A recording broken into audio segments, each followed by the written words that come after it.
तो कल के हमारे लेक्चर में हमने काफी सारी चीजें डिस्कस की थी। तो आज हमारा 4th डे है इस सर्टिफिकेट कोर्स का। सो कल की जो चीजें हैं वो उम्मीद है आप लोगों को सबको समझ आई होंगी। यूट्यूब के लिंक से भी आपने उन सब चीजों को और समझने की पूरी कोशिश की होगी कि कहाँ किस तरह से जो ज्योमेट्रिकल आइसोमेरिज्म होती है जो हमने कल डिस्कस की, या जिसमें से ट्रांस आइसोमेरिज्म थी, इजेड नोमेनक्लेचर था, और एक जो चीज हमने कन्फर्मेशनल आइसोमेरिज्म जिसे आप संरूपण बोलते हैं उसको भी हम लोगों ने कल डिस्कस किया था।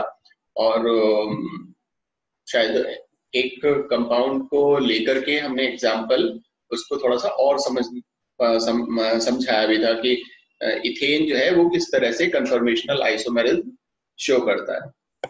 ठीक है कि नहीं? और साथ में हमने ये भी बताया था कि जो इथेन है वो इथेन जब कार्बन कार्बन सिंगल बॉन्ड के थ्रू जब इथेन जुड़ा होता है, क्योंकि इथेन में आपको पता है कि 2 कार्बन होते हैं और दोनों कार्बन जो सिंगल बॉन्ड के थ्रू जुड़े हुए हैं वो एक दूसरे के प्रति क्या कर सकते हैं, फ्री रोटेशन कर सकते हैं। और जब वो फ्री रोटेशन करते हैं तो अलग अलग जो सिमेट्रीज आती हैं निकल करके उसको हम कन्फर्मर्स बोलते हैं। और वही कन्फर्मर्स अलग अलग तरीके से स्टेबिलिटी शो करते हैं। वो डिपेंड करता है कि उनकी जो अटैच्ड जो हाइड्रोजन एटम्स हैं वो किस पोजीशन पर है और उनकी जो रिलेटिव जो पोजीशन है वो क्या है। जो रिलेटिव पोजीशन के बेस पर हमने कल बात ये भी बताई थी कि ये स्टैगर्ड फॉर्म या जिसे आप सांतरित रूप बोलते हो या संरूपण बोलते हो, या फिर वो इक्लिप्स फॉर्म में, ग्रसित फॉर्म में रहता है, या गॉश फॉर्म में या स्क्यू फॉर्म में रहता है। तो डिपेंड्स उनकी स्थिति किस तरीके से है और वो जो पोजीशन है उस पोजीशन के अकॉर्डिंग उनकी स्टेबिलिटी को हमने कल डिस्कस किया था। तो उसमें हमने ये भी बताया था कि जो इक्लिप्स फॉर्म है वो इक्लिप्स फॉर्म सबसे ज्यादा अनस्टेबल होती है या स्टेबल होती है? जो ग्रसित फॉर्म है या इक्लिप्स फॉर्म है इथेन की, वो सबसे ज्यादा स्टेबल कौन सी रहती है, इक्लिप्स और staggered? Sir staggered. Staggered form, क्योंकि स्टैगर्ड फॉर्म में जो हाइड्रोजन्स जो हैं एक दूसरे से मैक्सिमम डिस्टेंस पर होते हैं और वहां पर जो रिपल्शन है, हालांकि यहाँ पर हम रिपल्शन वर्ड को यूज नहीं करते, हम यहाँ पर टॉर्शनल स्ट्रेन जो है या एंगल स्ट्रेन जो है उसकी बात करते हैं। तो जितना भी हमारा एंगल स्ट्रेन या टॉर्शनल स्ट्रेन है वो सबसे कम होता है और उस कम होने की वजह से staggered form is more stable then Eclipse form. ठीक है? सो ये सब चीजें हमने वहां पर एक एनर्जी डायग्राम्स के थ्रू भी शो करने की कोशिश की थी कि किस तरह से जो अलग अलग हमारे जो कन्फर्मर्स हैं या संरूपण हैं वो किस तरह से एनर्जी प्रोफाइल डायग्राम्स के थ्रू आप उसको इजीली शो कर सकते हो कि कौन ज्यादा स्टेबल है कौन कम स्टेबल है। हालांकि इनकी एनर्जी डिफरेंस इतना ज्यादा नहीं होता, जैसे मैंने कल भी आपको बताया था कि 3 किलो कैलोरीज पर मोल एनर्जी डिफरेंस ही इसमें होता है कि एक स्टैगर्ड फॉर्म और एक जो इक्लिप्स फॉर्म है उनके बीच में। तो रूम टेम्परेचर पर ही ये टेम्परेचर ये एनर्जी उसको मिल जाती है, वो क्या कर सकता है, एक दूसरे में कन्वर्ट हो सकता है। ठीक है? बट फिर भी अगर हम उसको कंपैरेटिवली अगर हम देखेंगे तो हम देखेंगे कि staggered form is more stable then eclipsed form. तो एक काम तो आप लोग इस समय थोड़ा सा करो कि अपने अपने जितने भी माइक आप लोगों ने ऑन किए हुए हैं वो सब अपने माइक्स को म्यूट कर दो। मैं स्क्रीन शेयर कर रहा हूँ और फिर हम आज की हमारी जो बात है कन्फर्मेशनल आइसोमेरिज्म में वो करते हैं।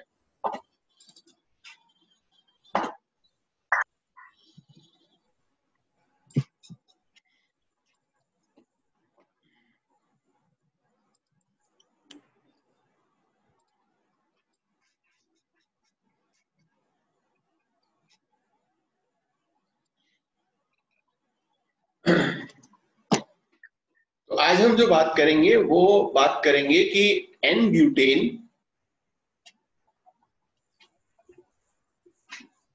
किस तरह से कन्फर्मेशनल आइसोमेरिज्म शो करता है।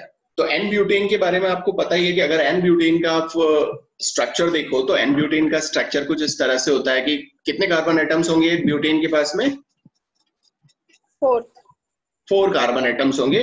तो उन 4 कार्बन एटम्स को आप इस तरह से शो कर सकते हो। और एक सैचुरेटेड हाइड्रोकार्बन है और सैचुरेटेड हाइड्रोकार्बन होने की वजह से इसके पास जितने भी हाइड्रोजन कार्बन बॉन्ड्स हैं वो सभी कैसे हैं, सिंगल बॉन्डेड हैं। Single bonded. और जो कार्बन कार्बन बॉन्ड्स हैं वो भी सारे के सारे क्या हैं, सिंगल बॉन्ड्स रखते हैं। तो इस तरह से ये हमारे पास में एन ब्यूटेन है। और ये जो एन ब्यूटेन है इसमें हम कन्फर्मेशनल आइसोमेरिज्म देखेंगे तो एक्चुअली अगर हम यहाँ पर इसको नंबरिंग करें तो देखिए ये 1 नंबर, ये 2 नंबर, 3 नंबर, ये 4 नंबर का कार्बन एटम है।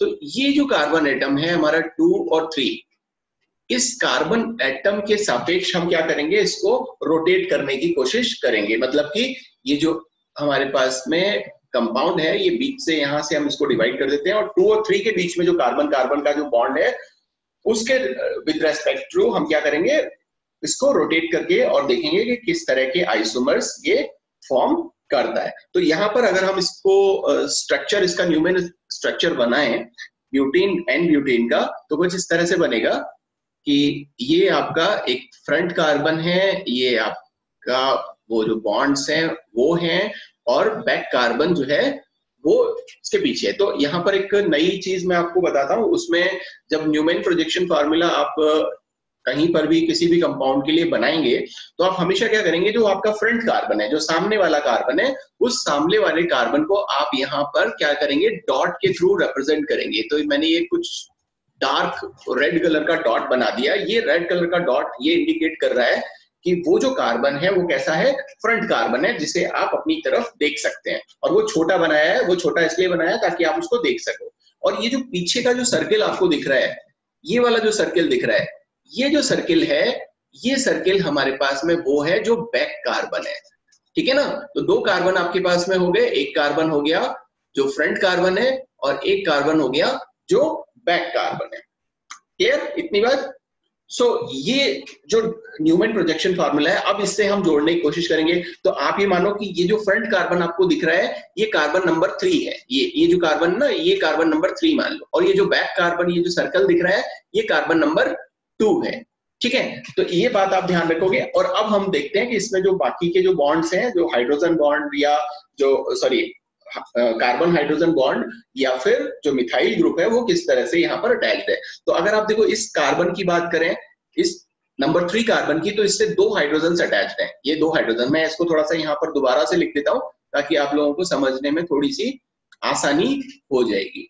ठीक है, सो ये हमारे पास में एन ब्यूटेन और इससे ये सभी जो बॉन्ड्स हैं वो जुड़े हुए हैं। अब देखो हम यहाँ पर इस कार्बन की और इस कार्बन की बात करेंगे। तो आप इस कार्बन को सबसे पहले हम ले रहे हैं। अब देखो इससे क्या क्या जुड़ा हुआ है, इससे एक जुड़ा हुआ है हाइड्रोजन, एक दूसरी तरफ जुड़ा हुआ है हाइड्रोजन, और एक जुड़ा हुआ है यहाँ पर मिथाइल ग्रुप। तो आप यहाँ पर इसको रखने की कोशिश करोगे कि एक तो आपने रख दिया यहाँ पर मिथाइल ग्रुप, और एक रख दिया हाइड्रोजन, और एक और रख दिया हाइड्रोजन। तो ये वाला जो कार्बन है इसकी कहानी पूरी हो जाती है। ठीक है, नीचे वाला जो पोर्शन है उसकी कहानी पूरी हो गई। इतनी बात आपको समझ में आ गई। ठीक है, अब नेक्स्ट क्या है, नेक्स्ट ये है कि जो पीछे वाला कार्बन है, जिसको आपने यहाँ पर ये सर्कल से दिखाया हुआ है, ये जो सर्कल है इस सर्कल से दिखाया हुआ है, वो ये वाला कार्बन है जो कार्बन नंबर 2 है। अब इससे क्या क्या जुड़ा हुआ है, अब देखो इससे भी वही एक CH3 जुड़ा हुआ है, और एक हाइड्रोजन ये जुड़ा हुआ है, और एक हाइड्रोजन ये जुड़ा हुआ है। तो इनको अगर हम यहाँ पर देखें तो ये किस तरीके से हम देख पाएंगे, तो हम यहाँ पर देखो लिखने की कोशिश करते हैं कि पहले हम इसका स्टैगर्ड फॉर्म बना लेते हैं ताकि स्टैगर्ड फॉर्म में हम इजीली इस चीज को देख पाएंगे। एक बॉन्ड ये है, एक बॉन्ड ये है, और एक बॉन्ड ये है। तो यहाँ पर तो मैं रख देता हूं, मान लीजिए कि ये CH3, और एक ये हाइड्रोजन, और एक ये दूसरा हाइड्रोजन। तो कुल मिलाकर के ये हमारे पास में एन ब्यूटेन का एक न्यूमैन प्रोजेक्शन फार्मूला जो है वो तैयार होकर के आ जाता है। लेकिन हम इसको क्या करेंगे, अब रोटेट करेंगे। अब हम रोटेट कैसे करेंगे, हम क्या करते हैं कि ये या तो इस वाले पोर्शन को स्टेशनरी रखेंगे, स्टेशनरी मतलब फिक्स रखेंगे, इसको हम रोटेट नहीं करेंगे, और जो दूसरा वाला पोर्शन है इसको हम रोटेट करेंगे। ठीक है, तो मैं ऐसा मानता हूं कि जो सामने वाला कार्बन है जो आपने डॉट के थ्रू दिखाया हुआ है, और जो हमारा ये कार्बन नंबर 3 है, इसको हम स्टेशनरी रखते हैं, और जो पीछे वाला कार्बन है उसको हम रोटेट करके देखेंगे कि वो किस तरीके से अलग अलग पोजीशंस में आता है। ठीक बात है। तो मैं यहाँ पर इसको जरा मिटाता हूं थोड़ी सी चीजों को, और फिर हम इसको आगे देखते हैं कि ये किस तरह से काम करता है। ठीक है।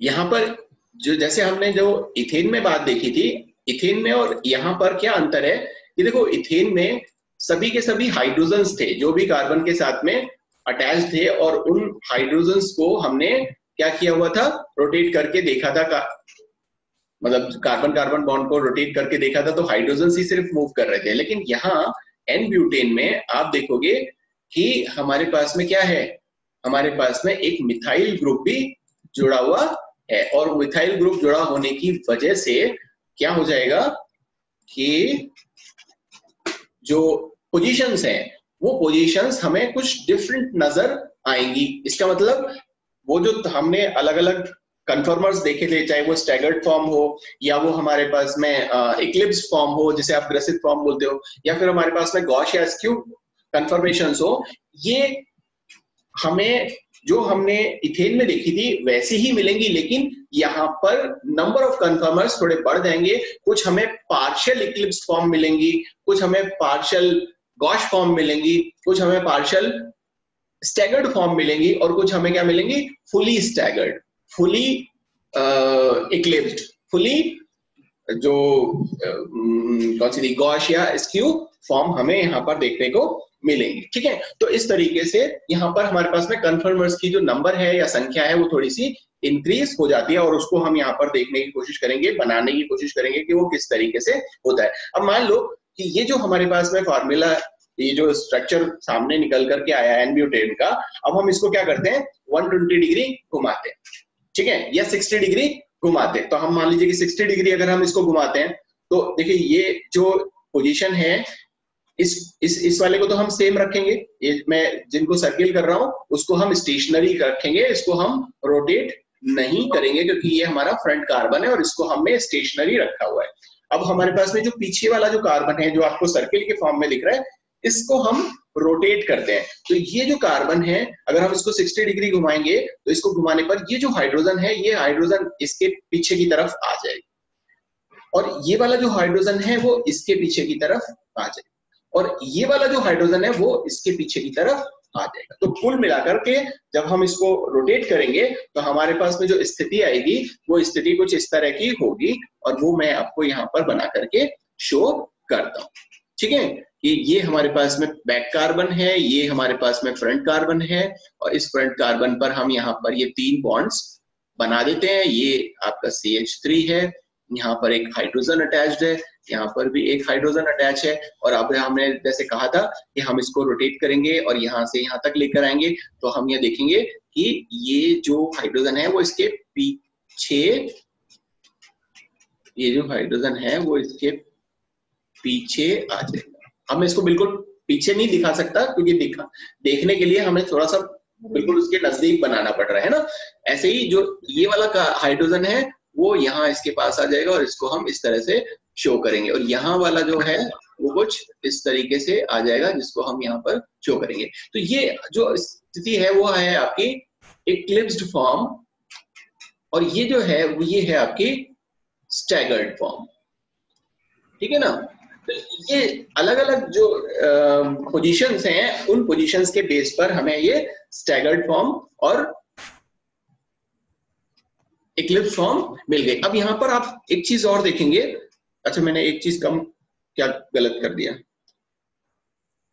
ओके अच्छा देखिए मैंने इसको जब घुमाया ना तो यहाँ पर पिछले वाले कार्बन पर, जो पीछे वाला कार्बन है इसमें सारे के सारे हाइड्रोजन अटैच कर दिए, जबकि मुझे ये CH3 जब मैं इसको यहाँ घुमा रहा हूँ इस पोजीशन में जब घुमा रहा हूँ तो ये वाला जो है वो यहाँ, ये जो मिथाइल ग्रुप है वो यहाँ इसके पास में आ जाएगा, है ना। तो ये मिथाइल ग्रुप मैं आपको यहाँ पर शो कर देता हूँ, तो ये हमारा मिथाइल ग्रुप अटैच हो गया। तो अब आप यहाँ पर देखो कि हाइड्रोजन के पीछे यहाँ पर तो हाइड्रोजन है, और यहाँ पर इन दो स्थितियों में क्या है, मिथाइल ग्रुप और हाइड्रोजन एक दूसरे के आगे पीछे प्रेजेंट है। हालांकि ये फॉर्म तो कैसी है, इक्लिप्स फॉर्म है, लेकिन ये फुली इक्लिप्स नहीं है, इसको हम पार्शियल इक्लिप्स फॉर्म बोलेंगे। अगर हम इसको और ज्यादा घुमाते हैं, मान लीजिए हम इसको और घुमाते हैं तो हमारे पास में एक और यहाँ पर स्थिति आएगी, और उसको मैं यहाँ पर आपको यहाँ बना करके दिखाऊं। ये हमारा फ्रंट कार्बन, ये हमारा बैक कार्बन, और इसको हमने यहाँ पर अटैच कर लिया। फ्रंट कार्बन को हम एज इट इज रखेंगे, ये हमारा CH3H ये और ये H, और इसको हमने वापस से घुमाया तो देखो ये CH3 जो है वो यहाँ आ जाएगा, ये वाला जो हाइड्रोजन है वो यहाँ आ जाएगा, और ये वाला जो हाइड्रोजन है वो यहाँ आ जाएगा। तो जब हमने इसको 120 डिग्री यहाँ पर घुमाया तो 120 डिग्री घुमाने पर ये हम यहाँ पर दिखाएंगे, ये एक CH3 और ये एक हाइड्रोजन और ये एक हाइड्रोजन। तो देखो ये भी इक्लिप्स फॉर्म है और ये भी इक्लिप्स फॉर्म है, ये दोनों इक्लिप्स फॉर्म है, लेकिन उसके बावजूद भी आप यहाँ पर कुछ अंतर यहाँ पर देख पाओगे कि यहाँ इक्लिप्स फॉर्म में हाइड्रोजन और मिथाइल ग्रुप एक दूसरे के आगे पीछे हैं, ठीक है, जबकि यहाँ आप देखोगे यहाँ पर मिथाइल ग्रुप जो है वो एक दूसरे के आगे पीछे है, या एक दूसरे को क्या कर रहा है, इक्लिप्स कर रहा है, या एक दूसरे के बिल्कुल सुपर इम्पोज कर रहा है। तो इस वजह से इस वाली पोजीशन पर जो इक्लिप्स फॉर्म जिसे आप बोलोगे वो आपकी आएगी कंप्लीट इक्लिप्स्ड, ठीक है ना, ये कैसी आएगी आपकी कंप्लीट इक्लिप्स्ड फॉर्म आएगी, और ये जो आएगी ये आपकी पार्शियल इक्लिप्स्ड फॉर्म आएगी। मेरी बात समझ में आ गई सभी को? तो अब एनर्जी को अगर हम देखें तो एनर्जी अगर आप देखोगे तो देखो ये इसकी एनर्जी और इसकी एनर्जी सेम नहीं हो सकती, क्यों? क्योंकि यहाँ पर हाइड्रोजन और मिथाइल जो है वो एक दूसरे के आगे पीछे, और यहाँ पर मिथाइल एक दूसरे के आगे पीछे है। अब मिथाइल को अगर हम देखें तो मिथाइल की स्ट्रक्चर जो है वो कुछ इस तरीके से अगर होती है, ठीक है ना, तो एक मिथाइल दूसरे मिथाइल के पीछे अगर है तो यहाँ पर एक स्टेरिक टॉर्शन जो है वो क्रिएट हो जाता है, स्टेरिक हिंड्रेंस यहाँ पर जो है आप देखोगे कि लगेगी, क्योंकि वो जो मिथाइल है वहां पर और भी दूसरे एटम्स उसके साथ में जुड़े हुए हैं हाइड्रोजन के, जिसकी वजह से वो वहां पर एक बंच बना लेगा। जबकि हाइड्रोजन है तो वहां पर सिर्फ एक एक एटम है जो आगे पीछे है, और अगर मिथाइल हाइड्रोजन है जैसा कि हम यहाँ पर देख पा रहे हैं कि मिथाइल हाइड्रोजन है तो एक तो बल्की ग्रुप है और एक बिल्कुल छोटा सा एक हाइड्रोजन एटम जो है वो बहुत स्मॉल साइज का हाइड्रोजन एटम है। तो इनकी जो एनर्जी है वो अलग तरीके से आपको यहाँ देखने को मिलेगी। तो हम थोड़ा सा यहाँ पर देखते हैं इसको कि किस तरह से यहाँ पर इनकी एनर्जी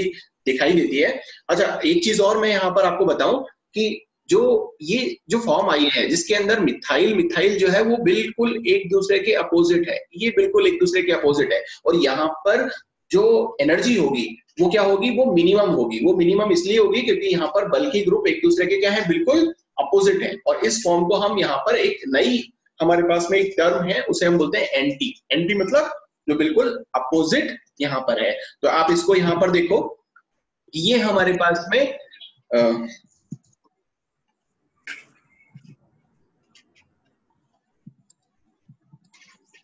ये हमारे पास एक न्यूमैन प्रोजेक्शन फार्मूला है एन ब्यूटेन का, और इसमें मैंने आपको देखो बताया कि ये जो मिथाइल ग्रुप है और ये जो मिथाइल ग्रुप है ये एक दूसरे के क्या है, बिल्कुल अपोजिट है, और इसी वजह से इसकी जो एनर्जी है वो कहां पर है, वो बिल्कुल यहाँ पर जीरो है, यहाँ पर जीरो एनर्जी, ठीक है ना, मतलब जितनी मिनिमम हो सकती है। जीरो का मतलब ये है कि जितनी मिनिमम हो सकती है वो एनर्जी यहाँ पर है। और जैसे जैसे हम इसको रोटेट करते जाएंगे, अब देखो जैसे जैसे हम इसको यहाँ पर रोटेट करेंगे वैसे वैसे क्या होगा, हम देखो एंगल बढ़ा रहे, और ये जब एक स्थिति ऐसी आने लग जाएगी जब हाइड्रोजन जो है वो उस मिथाइल के पीछे आने लगेगा, वैसे वैसे एनर्जी जो है वो बढ़ जाएगी, और जब ये बिल्कुल एक दूसरे के पीछे आ जाएंगे तो एनर्जी मैक्सिमम यहाँ पर हो जाएगी, और मैक्सिमम जो हो जाएगी एनर्जी, तो ये जो फॉर्म है ये कैसी फॉर्म आ जाएगी, इक्लिप्स फॉर्म आ जाएगी। लेकिन अभी ये इक्लिप्स फॉर्म ऐसी है जहां पर हाइड्रोजन और मिथाइल एक दूसरे के आगे पीछे हैं, या फिर हाइड्रोजन जो है वो आगे पीछे।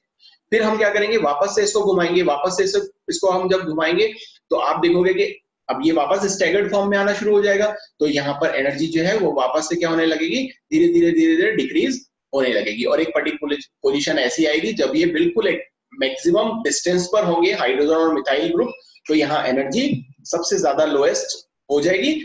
और उसके बाद में अब ये वाली जो फॉर्म है, जितनी भी एंगल्स वहां पर स्टैगर्ड फॉर्म और इक्लिप्स फॉर्म के बीच में बनेंगे, जितने भी कन्फर्मर्स बनेंगे उन सबको हम गॉश फॉर्म बोलते हैं, ये आपको मालूम ही है। तो यहाँ से लेकर के और यहाँ तक जितने भी हमारे कन्फर्मर्स बन रहे हैं सारे के सारे गॉश फॉर्म के, ठीक है।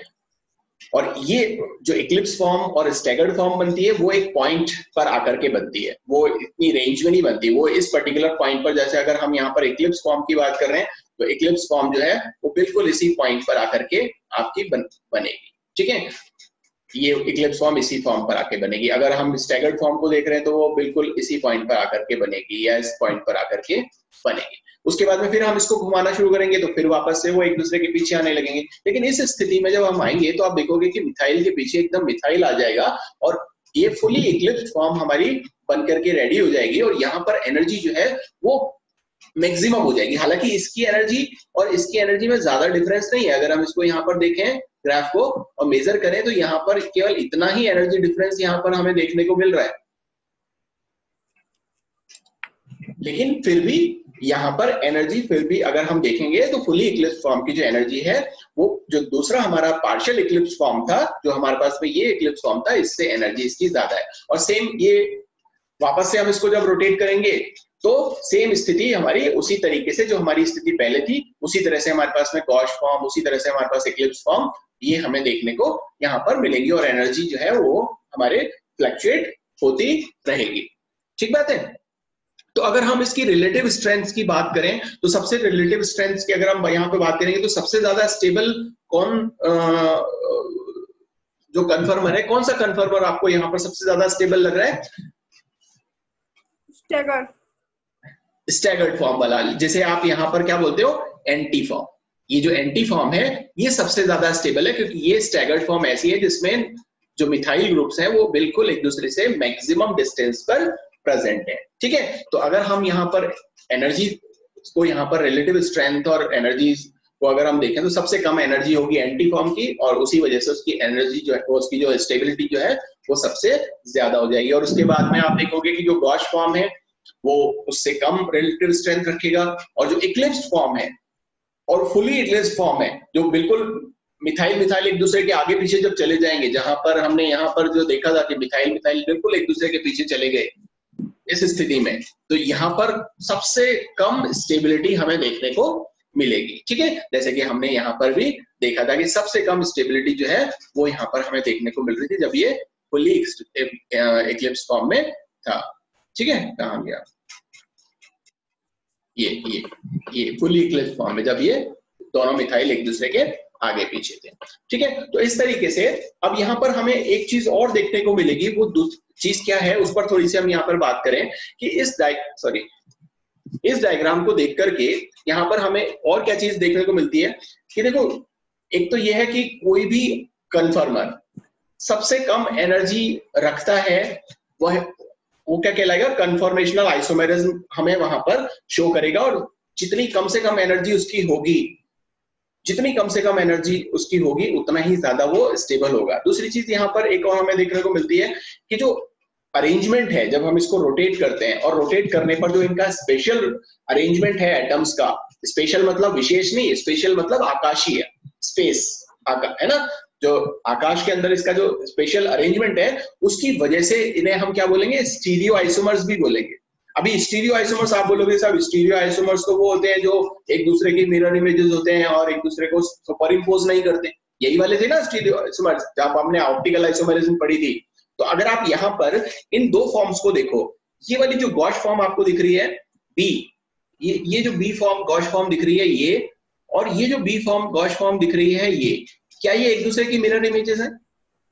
बिल्कुल है। अगर आप देखोगे यहाँ पे ये एक दूसरे की मिरर इमेजेस है, यहाँ पर ये इथाइल ग्रुप है और यहाँ पर ये मिथाइल ग्रुप है। अगर आप इसको देखोगे तो ये राइट साइड में यहाँ दिखाई देगा, ठीक है ना। तो ये दोनों एक दूसरे की मिरर इमेजेस है और अगर ये एक दूसरे की मिरर इमेजेस हैं तो ये कन्फर्मेशनल आइसोमेरिज्म को शो कर ही रहे हैं, साथ में एक दूसरे के मिरर इमेज और एक दूसरे के ऊपर सुपर इम्पोज नहीं हो सकते। इसलिए इसका एक नई टर्म हम देते हैं जिसे हम बोलते हैं कन्फर्मेशनल एनाइशियोमर्स, कि कन्फर्मेशनल आइसोमेरिज्म तो शो कर ही रहे हैं, साथ में एनाइशियोमर्स भी हैं, मिरर इमेजेस है, एक दूसरे के ऊपर सुपर इम्पोज नहीं हो सकते। तो ये यहाँ एक और टर्म हमारे सामने आती है। अच्छा, जब हम यहाँ पर एनाइशियोमर्स की डिस्कशन कर रहे हैं और कह रहे हैं कि सब ये एनाइशियोमर्स शो कर रहा है, ये कन्फर्मेशनल आइसोमर्स जो है वो एनाइशियोमरिज्म शो कर रहे हैं, तो इसका मतलब ये है कि कहीं ना कहीं ऐसे भी दो कन्फर्मर्स होंगे जो एक दूसरे की मिरर इमेज नहीं होंगे, और अगर वो वहां पे प्रेजेंट है तो वो क्या हो जाएंगे, वो कन्फर्मेशनल डायास्टीरियोमर्स हो जाएंगे। ठीक है ना। तो वो कौन कौन से होंगे कन्फर्मेशनल डायास्टीरियोमर्स? अब देखो आप यहाँ पर ए और बी को देख लो। अब ये जो ए है क्या ये इस बी से मिरर इमेजेस शो करता है? नहीं कर रहा। वो एक दूसरे के मिरर इमेजेस नहीं है, और जब ये मिरर इमेजेस नहीं है तो ए और बी जो है वो एक दूसरे के क्या है, कन्फर्मेशनल डायस्टीरियोमर्स हैं। या ए और सी को आप देख लो, या ए और डी को आप देख लो, या है ना, तो ये जितने भी यहाँ पर आपके पास में कन्फर्मर्स हैं, अगर वो मिरर इमेजेस नहीं है तो सारे के सारे आप वहां पे एक कैटेगरी में डाल सकते हो कि कन्फर्मेशनल डायस्टीरियोमर्स हैं। अगर वो वहां पे मिरर इमेजेस हैं तो उन्हें हम कन्फर्मेशनल एनाइशियोमर्स में पुट कर सकते हैं। अच्छा, एक खास बात और इनकी और होती है, जैसे मैंने आपको अभी थोड़ी देर पहले बताया था कि इनकी एनर्जी में डिफरेंस बहुत कम होता है, जो चाहे वो स्टैगर्ड फॉर्म हो चाहे इक्लिप्स फॉर्म हो। तो जो हमारा रूम टेम्परेचर है, उस रूम टेम्परेचर पर ही ये एक दूसरे में इंटर कन्वर्टेबल रहते हैं, मतलब एक दूसरे में बदलते रहते हैं कि स्टैगर्ड फॉर्म इक्लिप्स फॉर्म में बदल जाएगा, इक्लिप्स फॉर्म जो है वो स्टैगर्ड फॉर्म में बदल जाएगा। ठीक बात है। सो इस वजह से, क्योंकि इनका एनर्जी डिफरेंस कम है, इस वजह से हम इसको आइसोलेट नहीं कर सकते। आइसोलेट इन द सेंस कि हम स्टैगर्ड फॉर्म को सेपरेट कर लें और इधर हम एक जो हमारी इक्लिप्स फॉर्म है उसको सेपरेट कर लें, वो हमारे लिए पॉसिबल नहीं हो पाता, क्योंकि एनर्जी डिफरेंस क्या है यहाँ पे, बहुत ही कम है। ठीक है ना। हालांकि ये एक दूसरे के इक्विलिब्रियम में यहाँ पर ये रहते हैं। ठीक बात है। ओके, तो ये चीज आपको समझ में आई कि किस तरीके से जो स्टैगर्ड कन्फर्मेशन की क्या कह रहे हो बेटा? स्टैगर्ड कन्फर्मेशन है ना, स्टेबिलिटी का कारण क्या होता है? बेटा आपकी आवाज साफ नहीं आ रही है। सर, स्टैगर्ड कन्फर्मेशन है ना, उसकी स्टेबिलिटी का कारण क्या होता है?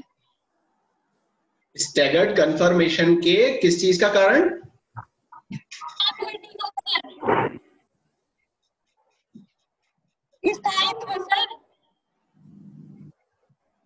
अगर किसी को इसकी आवाज सुनाई दे रही है और क्वेश्चन अगर वो रिपीट कर सकता है समझ करके, तो मुझे प्लीज बताओ ताकि मैं रिप्लाई कर सकूं।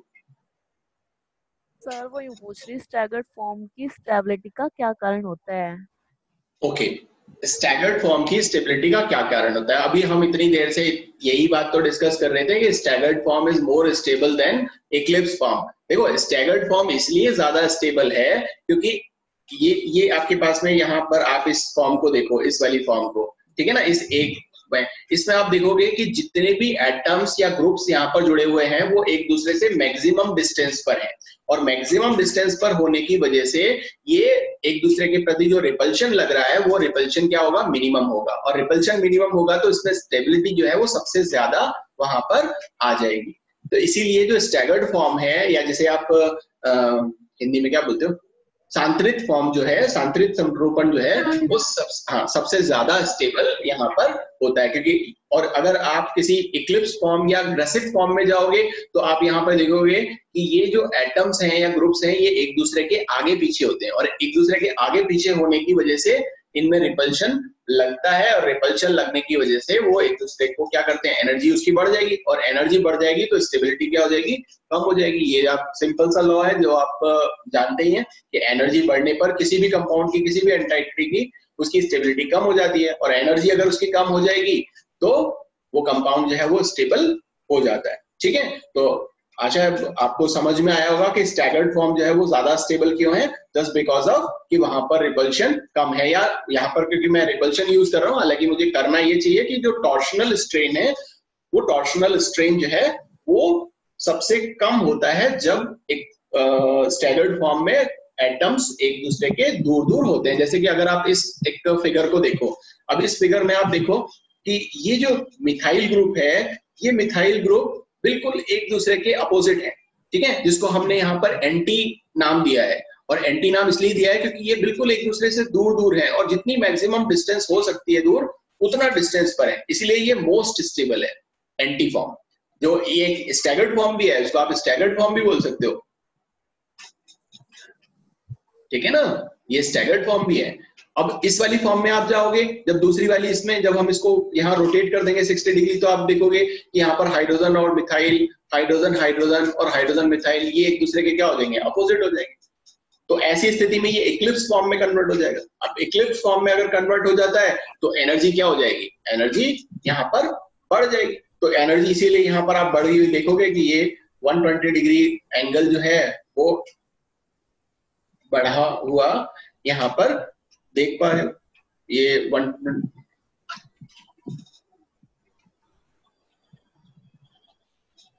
आप लोग प्लीज स्क्रीन पर हाथ नहीं लगाओ।